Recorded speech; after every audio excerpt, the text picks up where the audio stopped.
You...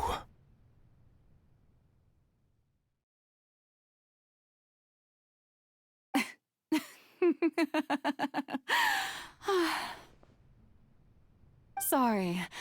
That shocked expression on your face is just too amusing. I couldn't help myself. You are not Farina.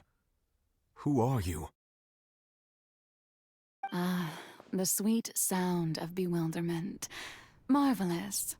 A sure sign that my attempt to deceive everyone was a resounding success. But to answer your question, I am Focalor. You know, the god. Focalor? Why did you deceive us? Oh, that wasn't my goal, of course. Goodness, no.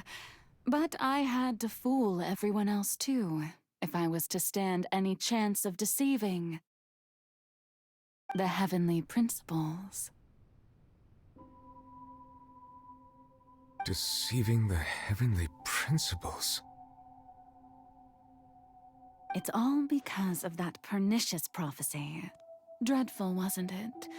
Everyone doomed to dissolve. Fontaine condemned to be flooded. One was not amused. In fact, one was positively bemused when that problem was thrust upon me by my dearest predecessor. That's the former Hydro-Archon Egeria for the uninitiated. It hardly gets more disastrous than a preordained national catastrophe, now does it? She knew full well that the prophecy would surely come to pass. And as one of the seven, she also knew full well that one defies the heavenly principles at one's peril.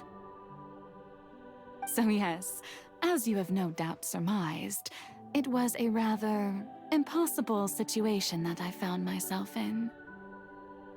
I spent a terribly long time mulling it over, alone on the ocean floor. And I was almost growing barnacles by the time I finally realized there was only one possible solution to this confounding conundrum. I had to outwit the heavenly principles, allow the prophecy to be fulfilled, ostensibly at least, while saving everyone at the same time.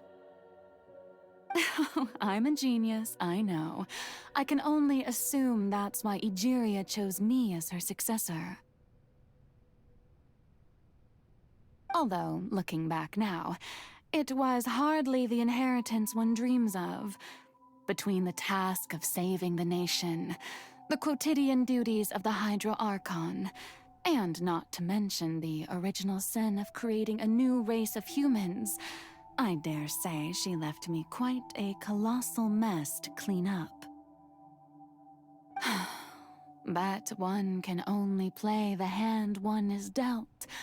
I did not choose this, any more than I chose to be one of her Oceanid familiars.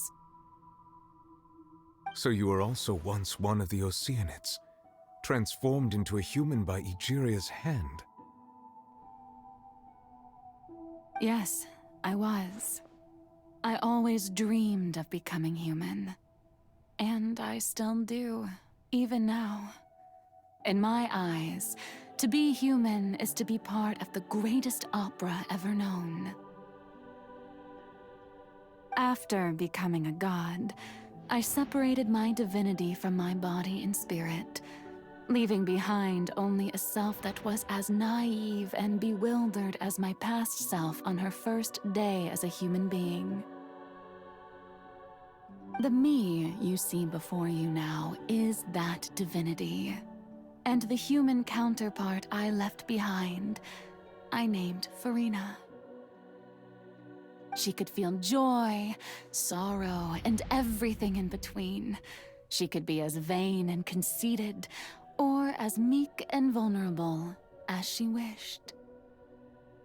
Her strengths were of a kind only a human could possess, as were her shortcomings. But in my eyes, Farina's humanity was what made her perfect. She was perfectly human in every way. the person I always wanted to be. Anyway, so then I cursed her. All part of the plan, of course. The plan to deceive the heavenly principles.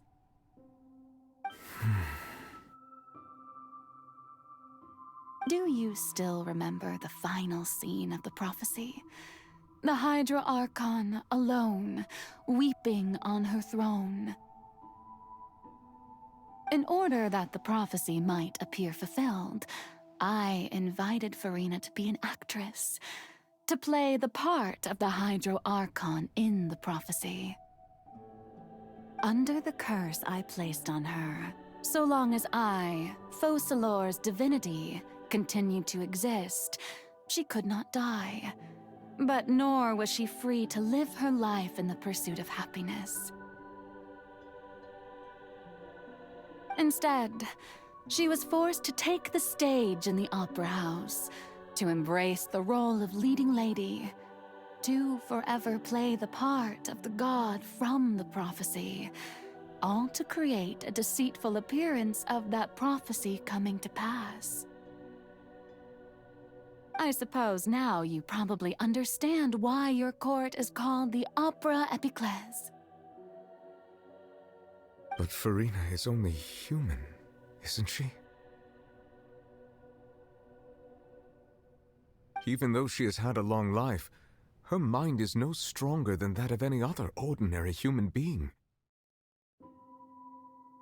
I cannot begin to fathom what she has had to endure. It must have been torture for her.